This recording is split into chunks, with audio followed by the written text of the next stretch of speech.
Bonjour à tous. Aujourd'hui, reprise et correction sur donc les deux études de cas sur la station touristique qui était Punta Cana en République dominicaine.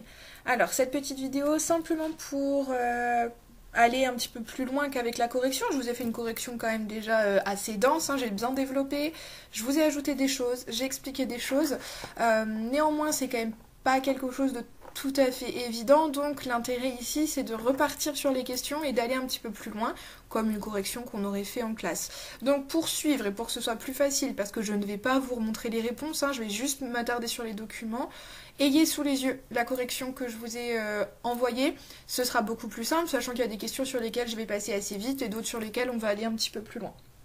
Donc, la première étude de cas, c'était de se demander pourquoi est-ce que Punta Cana, en République dominicaine, donc, est une station touristique internationale. Donc, en d'autres termes, pourquoi et comment surtout est-ce qu'elle accueille des touristes qui viennent du monde entier et comment ce petit pays qu'est la République dominicaine, qui est situé donc dans la mer des Caraïbes, à l'est de l'Amérique latine, donc Amérique latine, on est au milieu en fait des deux continents américains. À côté, donc à l'est aussi collé sur une île qui est à Haïti, qui est un pays extrêmement pauvre, d'accord. Donc la République dominicaine, à côté de ce pays très pauvre qui est Haïti, très en difficulté. La République dominicaine, vous le savez pas forcément, je vous le dis, est aussi un pays en difficulté, d'accord, qui a peu de richesses. Voilà, qui est un pays qui est vraiment en difficulté, donc on va voir que le tourisme, ça aide énormément, d'accord, pour ce pays. Donc, station touristique ou station balnéaire, d'accord, donc la station balnéaire, c'est là où on a l'eau, la plage, la mer, le soleil. Quand on parle d'une station balnéaire, d'accord, on est vraiment sur une station, c'est-à-dire que comme une station de ski, on est sur un espace et la station, c'est ce qui va être le seul lieu, on va dire, où tout est concentré. Donc ici à Punta Cana, on a bien une station balnéaire, donc tournée vers la mer, le soleil, la plage, la piscine.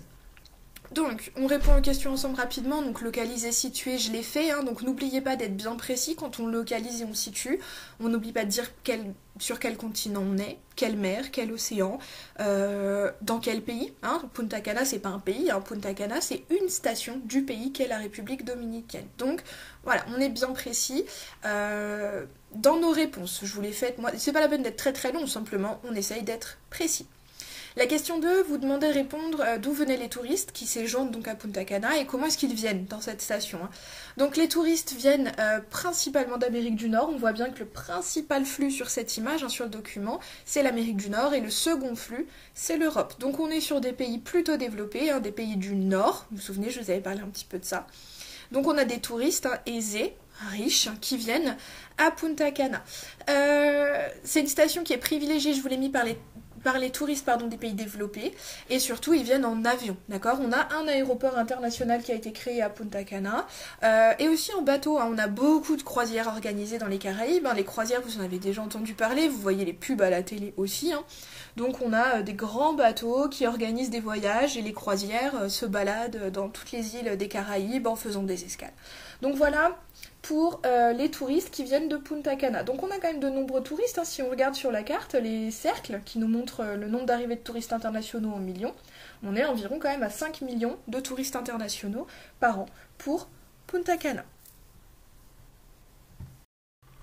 Concernant la question 3, décrivez l'évolution du nombre de touristes en République dominicaine depuis 1995. Alors, sur votre correction, je vous ai fait un petit point avec la surbrillance en jaune. Rappelez-vous, quand vous ne savez pas comment commencer une question, pour faire des phrases, parce que s'il vous plaît, faites des phrases, c'est obligatoire. Prenez l'habitude de reprendre la fin de la question pour vous aider à faire des phrases. Ici, c'était assez simple, donc c'est pour ça que je vous l'ai mis en surbrillance. La fin de la question dit, donc décrivez l'évolution du nombre de touristes depuis 1995. Vous reprenez votre phrase. Depuis 1995, le nombre de touristes en République dominicaine, il a augmenté, ok. On le voit sur notre graphique, on a notre graphique sous les yeux. Maintenant, on va plus loin. Il ne s'agit pas seulement de dire que ça a augmenté, il faut le prouver. Rappelez-vous, vous êtes tout le temps censé prouver. On ne vous pose pas des questions juste pour vous poser des questions. Il faut que vous utilisiez les documents et les informations qui s'y trouvent. Donc ici, on y va. Le nombre de touristes est passé de moins de 2 millions, donc en 1995, moins de 2 millions à plus de 5 millions en 2014. Alors je vous ai rajouté la source parce que souvent on a quand même une source très précise. Donc selon ici l'Organisation mondiale du tourisme, c'est une organisation nationale qui s'occupe international, pardon, pas national, qui s'occupe un petit peu des chiffres du tourisme pour dire, bah voilà, dans tel pays, il y a eu tant de tourisme, le tourisme, ça génère tant de recettes, voilà. Donc l'ONT est une source importante et très fiable qu'on utilise sur le tourisme. Vous allez voir sur notre chapitre, on va souvent parler de l'ONT. Je vais un peu plus loin, c'est ce que je vous ai mis en violet.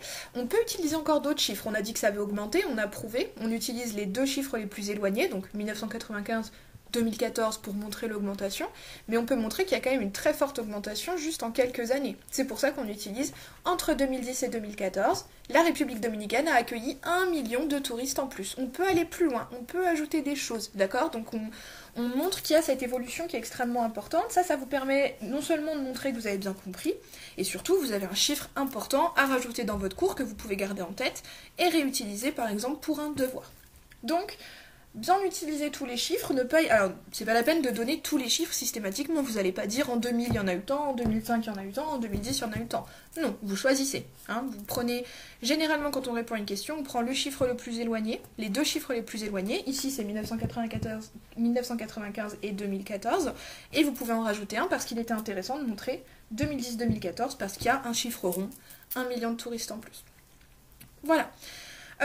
Pour cette question-là, pour l'utilisation du graphique, pour la réponse à une question en faisant des phrases, on est pas mal. Pour quelles raisons les touristes viennent-ils à Punta Cana? Bon bah ça c'est pas difficile à comprendre. Vous prenez les 2 photographies et vous avez un paysage paradisiaque, des piscines, des palmiers, un beau soleil. On comprend pourquoi on vient à Punta Cana, d'accord? On a un climat qui est extrêmement favorable, extrêmement agréable. Voilà, c'est véritablement l'idée des vacances paradisiaques, vous y êtes vraiment dans la station balnéaire de Punta Cana. Surtout, on vous dit que les hôtels ont tout inclus. C'est-à-dire que quand vous prenez, quand vous faites le choix de faire un voyage à Punta Cana, vous avez un forfait. Vous payez tant, mais vous avez tout. Vous avez l'hébergement, la restauration, les activités. Vous ne sortez presque pas de votre station ou de votre hôtel, puisque tout est disponible sur place. C'est ce qui est écrit sous la légende, d'accord, de cette vue aérienne d'un des hôtels de Punta Cana. Alors vous voyez bien à quel point c'est idyllique comme paysage, mais vous avez surtout un immense complexe hôtelier, des petites routes, la petite plage avec les petites paillotes, l'énorme piscine au milieu. On suppose qu'à l'intérieur il y a plein d'autres activités, je sais pas moi. Donc on avait parlé des golfs, on suppose qu'il y a peut-être des casinos, des petits magasins, enfin voilà, il y a absolument tout ce qu'il faut, tout inclus dans l'hôtel. Alors, pour le pourquoi les touristes viennent à Punta Cana, normalement vous n'avez pas eu trop de difficultés à trouver. Là où je veux insister, c'est sur la question 5, qui était peut-être la plus difficile. Quels sont les aménagements réalisés pour le tourisme à Punta Cana? Et je vous ai mis un aménagement, d'accord, c'est la transformation volontaire d'un espace géographique, donc d'un lieu, au bénéfice de la société qui l'occupe. Donc là, la définition d'aménagement, vous allez en entendre parler toute votre vie en géographie, vous l'avez peut-être déjà entendu, mais voilà, quand on aménage, c'est comme si vous aménagiez votre chambre là pour le confinement. Ben voilà, il faut que ma chambre elle soit bien aménagée, il faut que j'ai accès à mon lit, il faut que j'ai accès à mon bureau facilement, il faut que la porte soit bien dégagée pour pouvoir aller à la cuisine parce que j'ai faim. Voilà, c'est exactement la même chose, d'accord? Vous organisez, vous aménagez votre espace, votre chambre et votre espace géographique. Et ben c'est la même chose ici, à Punta Cana, et c'est ce que montre ce schéma de l'organisation de la station à Punta Cana, c'est de montrer qu'on a aménagé véritablement cette station pour le tourisme. Pour les touristes. Tout est fait uniquement pour eux. C'est comme si eux, c'était leur chambre pendant le confinement. Il faut qu'il y ait tout de près, que tout soit bien disposé, que tout soit bien mis. Donc voilà comment on aménage. Donc on utilise toujours la légende. N'oubliez pas de bien regarder la légende et de dire voilà, toute la légende, elle me donne les informations. On commence. Déjà, il y a des aménagements touristiques. Donc, qu'est-ce qu'on a comme aménagement? En rose, vous avez toute la station, donc qui est délimitée. Surtout, vous avez un nombre incalculable d'hôtels tout au long de la côte, proche de la mer bien entendu, des golfs, des grandes plages, où on suppose qu'il y a plein de choses à faire sur la plage, qu'elles sont très bien aménagées, très bien prêtes en fait, pour accueillir les touristes. Et on voit aussi, on l'ajoute, on ne l'oublie pas, ce petit village, en dehors presque de la station, il est à la limite sur l'intérieur des terres, il n'est pas vers la plage, il n'est pas vers les hôtels. Un village uniquement pour les employés, d'accord? Donc là, l'intérêt, c'est que tous les employés habitent au même endroit, comme ça ils sont sur place pour s'occuper des touristes, pour aller travailler, je sais pas moi, pour préparer des plats, faire la cuisine, pour, par exemple, pour nettoyer les chambres des hôtels, etc. D'accord? Donc les employés vivent dans la station, ils vivent pas chez eux, ils habitent dans la station, mais dans un endroit qui leur est propre. Ça, c'est vraiment un aménagement uniquement pour le tourisme. Vous avez ensuite les infrastructures de communication. Bah oui, c'est pas le tout d'avoir une station balnéaire, il faut qu'elle soit reliée, hein. Rappelez-vous, hein, si on n'est pas relié au reste du monde, si on n'est pas relié à des grandes infrastructures, bah on n'y va pas en fait, hein. Voilà, on part pas en vacances si on ne sait pas comment y aller, s'il faut y aller à pied, faire des jours de, je sais pas, de voiture, de bus, alors que c'est pas confortable. Non, là on y va pourquoi? Il y a l'aéroport international qui est dans la station touristique, hein. Il est dans la station, il est dans le rose. Cet aéroport, il est relié par un axe routier, il y en a un seul. D'accord? Sur ce schéma, il y a un axe routier seulement. Il n'y a pas besoin d'avoir 12 000 routes. Il y a un axe qui va vers Santo Domingo, à 200 km, donc la première grande ville, et qui amène les gens jusqu'à Punta Cana. Fin, d'accord? C'est vraiment la fin de la route, on arrive à la station balnéaire. L'axe de développement touristique, les grandes flèches rouges, c'est pour vous montrer, hein, ça on en parlera après, que la station s'étend, continue de se développer, qu'on continue de créer des hôtels, qu'on continue de créer des aménagements. Donc voilà, n'oubliez pas de bien utiliser quand vous avez un schéma, regardez la légende avant de regarder. De toute façon, vous ne pouvez pas comprendre le schéma si vous ne regardez pas la légende. Donc on insiste sur la légende et on l'explique surtout. Quel est l'intérêt de parler de ce village pour les employés? Si ce n'est bien de montrer, d'accord, que grâce à eux, on peut faire fonctionner la station et que donc la station, elle est opérationnelle, aménagée tout le temps. Donc c'est pas le tout de relever les aménagements, hein. Vous devez toujours expliquer, vous devez le prouver. C'est ce que je vous ai mis aussi dans le petit point là, dans le petit cadre, sur le côté. Je m'attarde pas aussi sur la proposition de correction sur vos deux petits paragraphes, hein, d'accord, ça vous avez tous les éléments dans la correction, vous pouvez rédiger ça comme vous voulez, je vous ai mis une proposition de correction. Le principal en fait c'est que vous ayez écrit quelque chose, que vous ayez organisé les deux idées. Moi c'était juste ça qui m'intéressait. On prend la deuxième partie, cette fois de l'étude de cas, parce que c'est bien beau de montrer qu'on a du tourisme à Punta Cana, on a montré que c'était une station balnéaire, que tout était aménagé pour les touristes. Maintenant, il faut montrer qu'il y a quand même des effets. Je vous rappelle que des effets, il y en a des positifs, mais il y en a aussi des négatifs. Donc, première question, à partir de quand la station de Punta Cana se développe-t-elle et quels sont les principaux acteurs de ce développement? On va parler aussi du terme d'acteur, c'est important. Donc, je vous ai mis, là je l'ai un peu développé aussi, hein, donc... Premier chiffre qu'on a, 1969, un groupe d'investisseurs américains qui achète 58 km², pardon, 58 km² dans le pays. Voilà, il se dit, tiens, moi je vais l'acheter, je vais en faire quelque chose. Donc c'est une personne très riche, hein, des investisseurs. Les investisseurs, c'est ceux qui investissent de l'argent et qui se disent, bah tiens, voilà, je vais mettre mon argent pour acheter quelque chose qui pourra peut-être me rapporter encore plus d'argent. Donc on achète des espaces en République Dominicaine, 58 km². Le premier aménagement vient tout de suite après, 2-3 ans après, vu qu'on a la création du Punta Cana Club, un premier hôtel, d'accord, dont l'idée est d'accueillir les touristes. Donc c'est-à-dire que on s'est dit, les personnes qui ont acheté ce terrain se sont dit, tiens ici, on va en faire un espace touristique, on va créer un espace touristique. C'est pas qu'il est devenu un espace touristique tout seul, c'est qu'on l'a créé. On a créé un premier hôtel. Et ensuite, bien sûr, tout ça, une fois que c'est lancé, hein, bah, ça s'emballe. Hein. Donc, installation du Club Méditerranée. Là, on a carrément un complexe hôtelier de 350 chambres, ce qui est assez énorme quand même. On a l'État, hein, c'est un acteur, l'État, qui fait la première route. Il se dit, voilà, il faut absolument relier Santo Domingo à la station de Punta Cana. Il faut arriver à le relier, donc on crée une route. Et on va voir que c'est le seul moment où l'État de la République Dominicaine intervient. D'accord? Donc, c'est un acteur dit public, vu que c'est l'État, donc là on a un acteur public, sauf qu'on va voir que à Punta Cana, ce ne sont que des acteurs privés, hein, d'accord? Les investisseurs américains, c'était déjà le cas, ce sera le cas pratiquement tout le temps sur la station de Punta Cana. 1984, je vous l'ai mis, inauguration de l'aéroport international, hein, donc c'est le premier aéroport privé au monde. On a quelqu'un, d'accord, a dit avec son argent, tiens, construisez un aéroport. Donc on n'a pas le même argent de poche que certaines personnes, on est bien d'accord. Mais voilà, il y a des gens qui ont investi, qui se sont dit, tiens, ça va être bien, il faut créer un aéroport pour que plus de touristes viennent. Donc là, vous comprenez bien la logique. Hein. Là, on voit bien l'aménagement. C'est-à-dire qu'on dit, bah tiens, il faut créer un aéroport pour faire venir encore plus de touristes, pour avoir de l'argent, pour continuer à créer des hôtels, etc., etc. Et on entre un petit peu dans le cercle vertueux de notre tourisme. Voilà pour les acteurs. Donc je vous l'ai dit, ce sont des acteurs privés. Les acteurs en géographie, c'est ceux qui ont une influence, d'accord, sur un espace géographique. On va reprendre l'exemple du confinement. Vous êtes les acteurs de votre espace géographique, qui est votre chambre, par exemple, d'accord, pendant le confinement. Vous décidez de comment vous allez organiser votre territoire, de comment vous allez vivre dessus aussi. C'est ça être un acteur, c'est dire bah tiens, je vis sur ce territoire, je l'organise et voilà, je vis dedans, donc c'est moi qui gère. Donc quand on prend par exemple ici Punta Cana, on voit bien qu'on a l'État qui intervient, c'est un acteur, il se dit bah voilà, faut que je crée une route.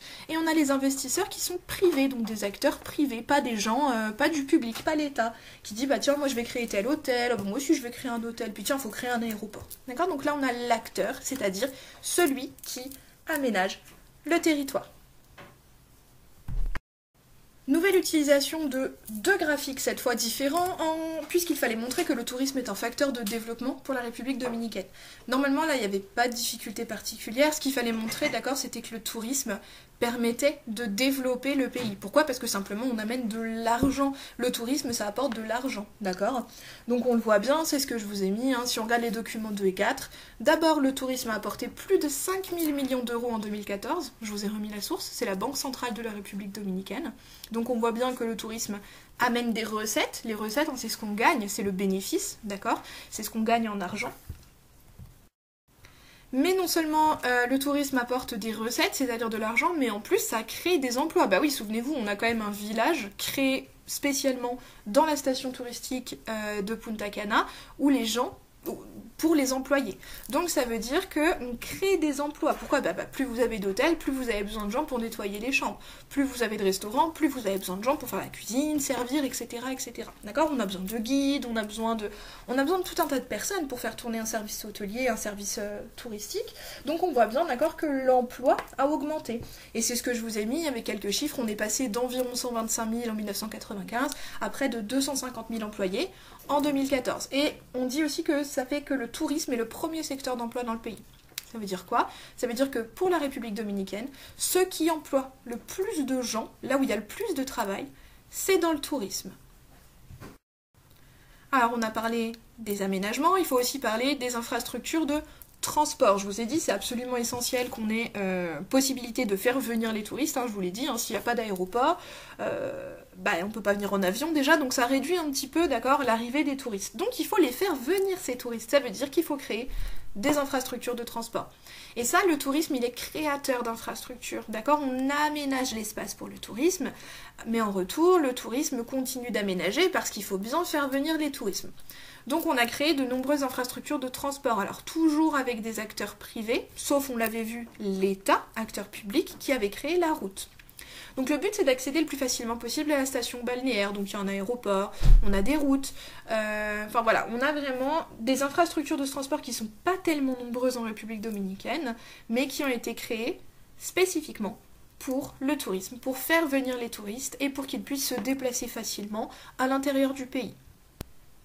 Je vous ai pas montré la bonne image, là je vous ai montré l'image du golfe de Punta Espada, mais ça on va en parler, d'accord, pour la consommation d'eau bien sûr, hein, c'était le document 5, d'accord, pour les infrastructures, mais c'est pas grave. Donc quels sont les problèmes environnementaux posés par le tourisme? Donc ça c'était les effets négatifs qui apparaissent, hein, d'accord, comme tout. C'est une station touristique, mais c'est un espace naturel très important. Je vous montrerai une photo, ce sera la dernière photo de cette petite vidéo, cette petite capsule pour vous. La République dominicaine, c'est quand même un pays qui est proche du tropique du Cancer, d'accord, donc on est plutôt sur des climats qui sont tropicaux, qui sont extrêmement, qui sont chauds, et surtout on a vu qu'ils sont paradisiaques, on est quand même sur une assez grosse île. Donc on a une faune et une flore extrêmement importantes, c'est-à-dire qu'on a des plantes qui n'existent que là-bas, des animaux qui n'existent que là-bas aussi, et le problème des aménagements, hein, vous vous doutez bien quand on crée une route ou quand on crée un hôtel, il faut déboiser, il faut raser la forêt là où on veut créer notre hôtel. Donc tout ça, ça entraîne quand même ça détruit toute la richesse écologique du pays. Le tourisme de masse, c'est ce que je vous ai mis, donc le tourisme de masse c'est quand on a énormément de tourisme sur un seul endroit, créer des aménagements bien sûr mais au détriment de l'environnement, c'est-à-dire que voilà, on crée un hôtel, on crée des golfs, mais à côté de ça, on utilise énormément d'eau, hein, pour irriguer un green de golf, il faut énormément d'eau, d'accord, et toute cette eau, c'est une eau qui ne va pas à la population, c'est une eau qui ne va pas ailleurs en fait, simplement. Toutes les constructions, je vous l'ai mis, donc entraînent le déboisement des forêts, bah oui, hein, on le voit sur notre petit schéma, je vais vous le mettre tout de suite. Voilà, on voit dans notre légende, hein, rappelez-vous, toujours regarder la légende, on voit qu'on a une forêt qui recule, hein, si vous regardez vers Santo Domingo, on a un aéroport et on a des stations balnéaires qui est Boca Chica, on voit bien que la forêt recule parce qu'il faut créer des hôtels, etc., toujours plus loin dans les terres, donc on a plus de forêt, on a une forêt qui disparaît, et bien sûr, à Punta Cana, tout à l'est, on voit bien aussi que la forêt recule. On voit aussi que la barrière de corail est fragilisée. Alors je rentre pas dans les détails, mais la barrière de corail c'est un écosystème extrêmement important, d'accord, qui est de plus en plus fragilisé. Pourquoi ? Il y a des bateaux, il y a de plus en plus de baigneurs, de plus en plus de touristes. Quand on rejette les eaux usées, ça va directement dans l'océan, ça fragilise et ça peut tuer certains coraux, etc. Donc on voit bien hein, les effets sur l'environnement qui sont extrêmement forts sur la faune, la flore et sur toute la diversité écologique de Punta Cana. Enfin, dernier effet négatif et pas des moindres, vous avez un texte cette fois, vous n'avez pas eu beaucoup de texte sur cette étude de cas, donc il fallait bien en mettre un quand même. Certes, donc c'est ce que vous dit le texte, hein, la République dominicaine profite du tourisme balnéaire, ça permet de se développer, ça crée des emplois. Sauf qu'on a vu les personnes qui sont employées dans la station balnéaire de Punta Cana, en fait, sont relayées à un seul village, d'accord ? Un petit village créé de toutes pièces dans la station balnéaire pour eux. Donc ça veut dire que ce sont des gens, alors généralement ce sont des gens qu'on emploie pour très peu d'argent, d'accord ? Je vous ai dit, hein, la République dominicaine est un pays assez pauvre, donc on emploie les gens pour très peu, hein, on leur offre un emploi qui est finalement assez mal payé. Donc non seulement ils sont mal payés, surtout ils profitent pas du tout des retombées économiques. Hein. Donc non seulement, je vous l'ai mis, ils ne sortent pas, ça veut dire que par exemple, je sais pas moi, le touriste américain qui vient en République dominicaine, il va pas aller se balader dans les villages typiques, traditionnels de la République dominicaine, il va rester dans son hôtel. Donc ça veut dire qu'il va pas faire fonctionner par exemple l'économie d'un village ou du pays. Quand vous allez en vacances, que vous vous baladez, que vous allez dans d'autres pays par exemple, ou même dans des petits villages de France, quand vous achetez quelque chose, quand vous buvez un café, quand vous prenez un souvenir, etc. Ça c'est de l'argent qui va directement, d'accord, pour les populations à qui vous achetez. Sauf que quand vous allez dans un complexe hôtelier comme ça, l'argent il tombe pas du tout dans les poches, d'accord, de la personne qui vend, je sais pas moi, son souvenir ou qui vous fait un repas. Ça va directement, c'est ce qu'on vous dit à la fin du texte, les bénéfices, donc tout cet argent qui est injecté par les touristes, vont directement aux investisseurs. Donc c'est-à-dire que ceux qui ont investi de l'argent, rappelez-vous des acteurs privés, tout l'argent qu'on donne en tant que touriste, bah, ça va pas aux populations locales, ça va pas aux populations des villages à côté ou aux populations qui travaillent sur le complexe, mais ça va à tous les investisseurs privés, donc à tous les acteurs privés qui gèrent un petit peu tout ça, c'est-à-dire que j'achète moi un hôtel là-bas, l'argent que je vais gagner, il va directement dans ma poche, il va pas du tout aux populations locales, donc les populations ne profitent pas du tout de l'activité touristique. Et donc je repasse très rapidement, normalement vous avez réussi hein, à finir ce schéma. Donc le tourisme à Punta Cana, forcément ça a des effets positifs, forcément ça a des effets négatifs. Le schéma il fallait le remplir comme tel. Hein. Effet positif on a quoi ? Forcément on a un développement économique. Rappelez-vous le tourisme, premier employeur du pays. On aménage des transports, ça aussi c'est très important parce que ça favorise bien sûr le développement, donc d'avoir des infrastructures de transport. Et on crée des emplois. Évidemment, donc le tourisme, c'est positif sur tous ces aspects-là. Par contre, le tourisme, ça a des effets négatifs. La déforestation, on l'a vu, et ça c'est absolument dramatique aujourd'hui, hein, puis on le sait avec tout ce qu'on sait sur le changement climatique et sur toutes les difficultés qu'on a aujourd'hui face à la pollution, face à la déforestation. Les coraux qui sont fragilisés, qui sont aussi un énorme problème écologique, hein, et la population locale qui est complètement à l'écart, en fait, et qui profite pas du tout de ça. C'est-à-dire que la population, elle va profiter parce qu'elle est employée, certes, ça crée de l'emploi, mais c'est pas suffisant et ça la laisse quand même complètement à l'écart.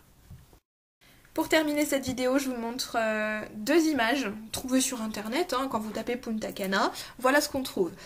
Punta Cana, on trouve l'énorme station touristique, l'énorme station balnéaire. Donc vous voyez les piscines, là il y en a carrément 3. On est au bord de la mer avec les cocotiers, les palmiers. Donc voilà ce que voit en fait le touriste qui vient à Punta Cana. Il ne verra que ce paysage-là, il n'aura besoin de rien d'autre, d'accord ?